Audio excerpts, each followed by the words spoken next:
Good morning students, welcome to your BEd second year class. आज की कक्षा में हम पढ़ेंगे शैक्षिक पर्यवेक्षण, जिसके अर्थ एवं विशेषताओं को पढ़ेंगे। पर्यवेक्षण शब्द अंग्रेजी शब्द से आया है, जिसका वर्ड है सुपरविजन का अर्थ होता है, सुपरविजन से आया है।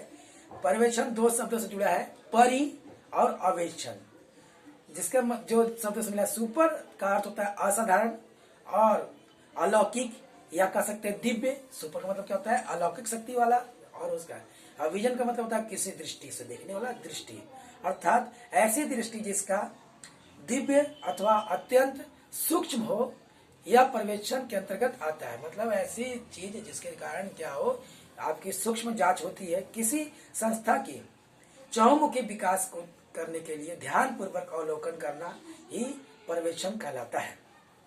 पर्यवेक्षण की और भी परिभाषाएं हैं, जिसमें से पहला जो है, एडम्स के अनुसार शैक्षिक पर्यवेक्षण शिक्षण को सुधारने का एक सुनिश्चित कार्यक्रम है।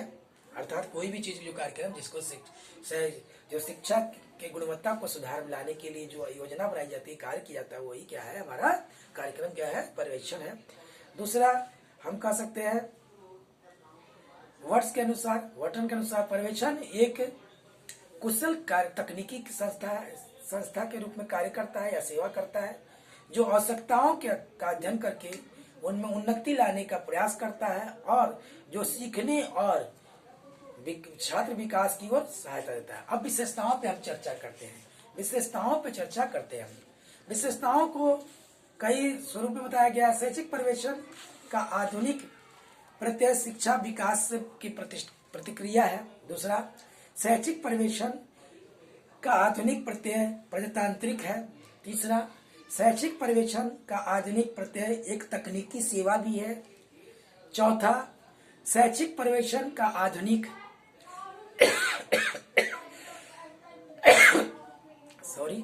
आधुनिक प्रयास परामर्श देना होता है। अगला, इसके द्वारा वस्तुनिष्ठ और विश्वसनीयता का पर बल दिया जाता है। शैक्षिक पर्यवेक्षण आधुनिक प्रत्यय विद्यालय की अंतर क्रियाओं का गत्यात्मक रूप है। अगला, शैक्षिक पर्यवेक्षण का आधुनिक प्रत्यय वैज्ञानिक पद्धति प्रदान करता है। अब देखिए, जैसे जैसे क्रम से पहला हमने बात किया था, शैक्षिक पर्यवेक्षण का आधुनिक प्रत्यय शिक्षा विकास की प्रक्रिया है। पर्यवेक्षण ऐसा का होना चाहिए जिसका मूल कार्य जो होना चाहिए, पूर्ण विकास किसका? शिक्षा का। शिक्षा में ऐसी तकनीकियों और विधियों, गतिविधियों, उपकरणों और आयामों का प्रयोग किया जाए जिसके कारण शिक्षा के सभी क्रियाओं को विकसित किया जा सके। अर्थात पर्यवेक्षण ऐसा होना चाहिए जिसके द्वारा शिक्षा का विकास हो सके। दूसरा जो हम बात कर रहे थे, जिसमें आधुनिक प्रत्यय प्रजातांत्रिक हो।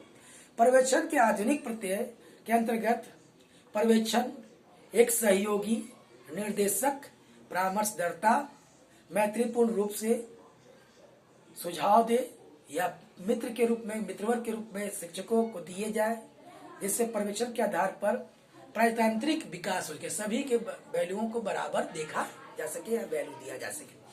अगला था, आधुनिक प्रत्यय एक तकनीकी सेवा है। शैक्षिक पर्यवेक्षण द्वारा मौलिक, रचनात्मक, वस्तुनिष्ठ शैक्षिक क्रियाओं को पूरा किया जाता है। इसके अंतर्गत तकनीकी सेवा के रूप में भी संबंध स्थापित किया जाता है। अगला हम जिसमें बात करते हैं, परामर्शदाता के रूप में कार्य करने वाला। देखिए, शैक्षिक पर्यवेक्षण में आधुनिक प्रत्यय के अंतर्गत पर्यवेक्षण का प्रत्येक कार्य एक सहयोगी और मैत्रीपूर्ण होता है, जो कि परामर्श के रूप में देता है और सुझाव प्रयोग देता है कि कहाँ कुछ कमियां रह गई, जिसे हम किसी रूप से ठीक कर सके या सुधार सके। शैक्षिक पर्यवेक्षण के रूप में विकास जो विद्यालय का अंतर क्रियाओं की बात करते हैं, अंतर क्रियाओं का गत्यात्मक होता है। इसके क्रियाओं के द्वारा जो शैक्षिक क्रियाएं होती है, उसमें निरंतर आगे बढ़ाने की बात की जाती है, समाज के अनुरूप परिवर्तित करने की बात होती है। इसीलिए इसको कहते हैं कि अंतर क्रियाओं के अनुरूप होता है। अगला जो बोल रहे थे हम लोग, विश्वसनीयता पर निर्भर करते, वस्तुनिष्ठ और विश्वसनीयता पर। किसी विद्यालय में सभी क्रियाएं वस्तुनिष्ठ और विश्वसनीयता को संपन्न करने के लिए पर्यवेक्षण के सुझाव और विधियों का भी प्रयोग किया जाता है जिससे कि उसकी विश्वसनीयता बनाए रखी जाए। होता है योजनाबद्ध होने की बात होती है। योजनाबद्ध के मतलब क्या होता है? पर्यवेक्षण एक आधुनिक प्रत्यय है जिसमें सभी कार्यों को नियोजित रूप से करने के लिए एक तरीका प्रदान किया जाता है और सलाह दिया जाता है कि इसकी रूपरेखा को सुनिश्चित किया जाए जिससे शैक्षिक विकास हो सके। अगला हम जो बात कर रहे हैं वैज्ञानिक दृष्टि या वैज्ञानिक विधि को प्रदान करना।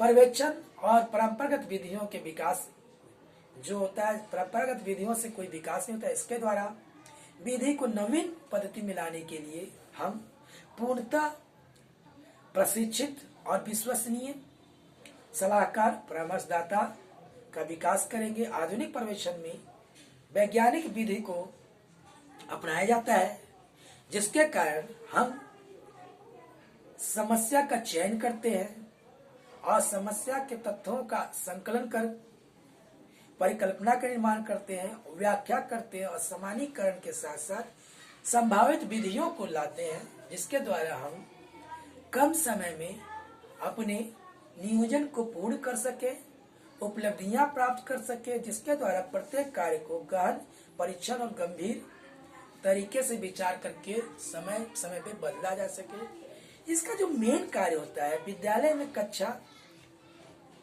में नागरिक को निर्माण किया जाता है। अच्छे नागरिकों के निर्माण के लिए देश में सामाजिक, राजनीतिक, वैज्ञानिक, तकनीकी आदि परिस्थितियों का प्रभाव विद्यालय में भी पड़ता है और कभी कभी वर्तमान में ये पद्धतियां जो होती है विद्यालय को कमियों को पूरा करने में सक्षम नहीं होते हैं और कई बार विद्यालय का उन्नति में बाधा भी उत्पन्न करते हैं। राजनीतिक कुछ कार्य होते हैं। वर्तमान युग में चरम पर ऐसे जो राजनीतिक समस्याएं हैं वो चरम सीमा पे पहुंच गई हैं, तो जरूरी है किसी विद्यालय के लिए कि पाठ्यक्रम को आज विधि विधान से उपयोग करने के लिए समय समय पर उसका पर्यवेक्षण किया जाए, अत्याधिक जो प्रयत्न किया जाए जिससे विद्यालयों के विविध क्रियाकलाप को गुणात्मक विकास कर सके।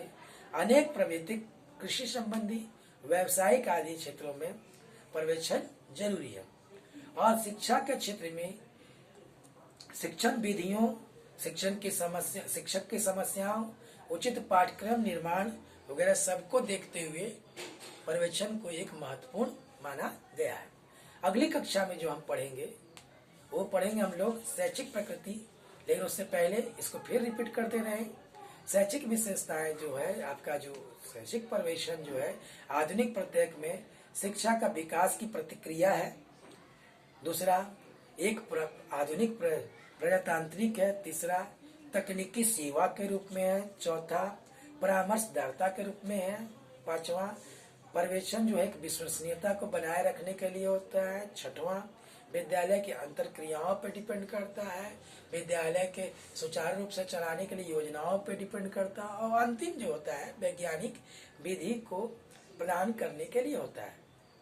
अगली कक्षा में हम लोग पढ़ेंगे शैक्षिक पर्यवेक्षण की प्रकृति। धन्यवाद।